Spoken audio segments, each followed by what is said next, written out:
இப்போது புதிய அறிமுகம் ஆச்சி ஹோட்டல் சாம்பார் 50 கிராம் ரூபாய் 20 மட்டுமே.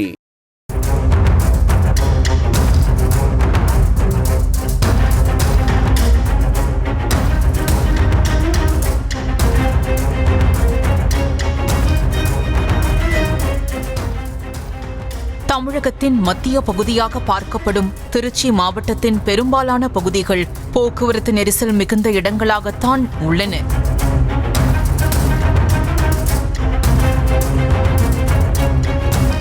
இந்நிலையில் திருச்சி மாநகராட்சியில் மாரிஸ் மேம்பாலம் என அழைக்கப்படும் ரயில்வே மேம்பாலமானது 1866ஆம் ஆண்டு இருபக்க நடைபாதையுடன் 9 மீட்டர் அகலத்தில் கட்டப்பட்டது. இந்த பாலம் கட்டப்பட்டு 157 ஆண்டுகள் ஆகும் நிலையில் கனரக வாகனங்கள் செல்ல ஏதுவாக இல்லாததாலும் பழுதடைந்து காணப்பட்டதாலும் பாலத்தினை சீரமைக்க முடிவு செய்யப்பட்டது.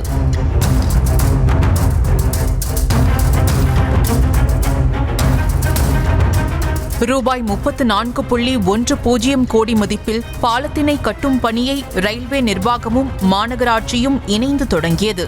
ஜூலை மாதம் பாலம் கட்டும் பணிகள் முடிந்து பயன்பாட்டுக்கு வரும் என தெரிவித்திருந்த நிலையில் பாலம் கட்டும் பணி ஆமை வேகத்தில் நடைபெற்று வருவதால் பாலம் தற்போதைக்கு திறக்கப்படுமா என்ற சந்தேகம் மக்கள் மத்தியில் உருவாகியுள்ளது. மெயின்காட் பகுதியை இணைக்கிற முக்கிய பாலமான மாரிஸ் மேம்பாலம் இன்னும் புதுப்பிக்கப்படாமல் இருக்கு. அதை போன வருஷம் ஆகஸ்ட் மாதமே 34 கோடி செலவில் புதுப்பிக்கப்படும் அப்படின்னு சொல்லி மாநகராட்சி அதிகாரிகள் மற்றும் அரசு அதிகாரிகள் தெரிவிச்சிருந்தாங்க. இன்ன தேதி வரைக்கும் அதை புதுப்பிப்பதற்கான எந்த நடவடிக்கையும் முடிந்ததாக தெரியல. இந்த ஜூலையில் முடிச்சிருக்கணும், ஆனால் என்ன காரணன்றது தெரியாமே போயிட்டுருக்கு. மன்னார்புரம் ஃப்ளைஓவர் கட்டி கிடப்பில் போடப்பட்ட மாதிரி இதையும் ஏதாவது ஒரு சாக்கு போக்கு சொல்லி கிடப்பில் போட்டு அந்த பாதையை மக்கள் மறந்து போக செஞ்சிருவாங்களோன்னு ஒரு ஐயம் நிலவுது. இப்பாலம் இருவழி பாதையாக கட்டப்படுவதனால் மெயின்காட் கேட் பகுதியிலிருந்து தில்லை நகர், தென்னூர், புத்தூர் மற்றும் உறையூர் பகுதிகளுக்கு போக்குவரத்து இடையூறின்றி சுலபமாக செல்ல இயலும் என்றாலும் அதுவரை கரூர் பைபாஸ், பாலக்கரை வழியாக பேருந்துகள் செல்ல மாற்று ஏற்பாடுகள் செய்யப்பட்டுள்ளதால் கடுமையான போக்குவரத்து நெரிசலில் சிக்கி மக்கள் தவித்து வருவதாக தெரிவிக்கின்றனர். மாரிஸ் தியேட்டருக்கு போகிற அந்த மேம்பாலம் ரொம்ப குறுவலாக இருக்குது. அது இப்போ 4 மீட்டிங்கில் நாங்கள் வச்சுட்டோம். அது வைக்கும்போது எக்ஸ்டெண்ட் பண்ணி அதை மேற்கொண்டு அதை நடவடிக்கை எடுக்கலாம்னு சொல்லிட்டு கலெக்டர் பல தடவை சொன்னார். ஆனால் அதை பற்றி எந்த நடவடிக்கை இல்லை இம்மிடியேட்டாக. ஏன்னா அது கோட்டை சைட்லேருந்து இந்த மாதிரி ஹோலி கிராஸ் ஸ்கூல் இதெல்லாம் காலேஜெல்லாம் இருக்குது.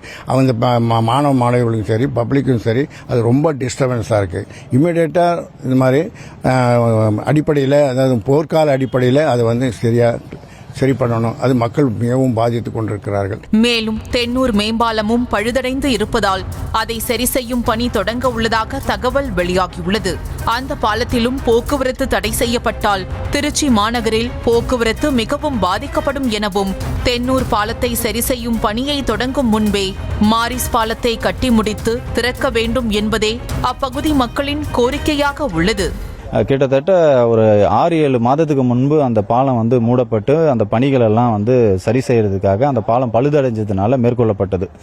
இதுவரைக்கும் அந்த பணிகள் மிக மிக மிக ரொம்ப காலதாமதமாக ரொம்ப பொறுமையாக நடக்குது. என்ன காரணம்னா வர ஜூலை மாதத்துக்குள்ள பாலம் முடிஞ்சு மக்கள் பயணத்துக்கு கொண்டு வர முடியுமா அப்படின்றது ஒரு கேள்விக்குறியாக இருக்குது. இதனால் வாகன ஓட்டிகள் ரொம்ப சிரமத்துக்குள்ளாகிறாங்க. ரொம்ப முக்கியமாக பள்ளி கல்லூரிக்கு செல்லக்கூடிய மாணவ மாணவிகள், அதே மாதிரி ஆம்புலன்ஸில் ஒரு பயணியை கொண்டு வரணும்னா கிட்டத்தட்ட 2-3 கிலோமீட்டர் சுற்றி தான் கொண்டு வரக்கூடிய ஒரு அவலநிலை இருக்குது. அந்த பாலத்து வழியாக கொண்டு வந்தால் இன்னும் நம்ம அவங்களோட உயிரை காப்பாற்றுறதுக்கு அது வழிவகை செய்யும். இப்போது புதிய அறிமுகம் ஆச்சி ஹோட்டல் சாம்பார் 50 கிராம் ரூபாய் 20 மட்டுமே.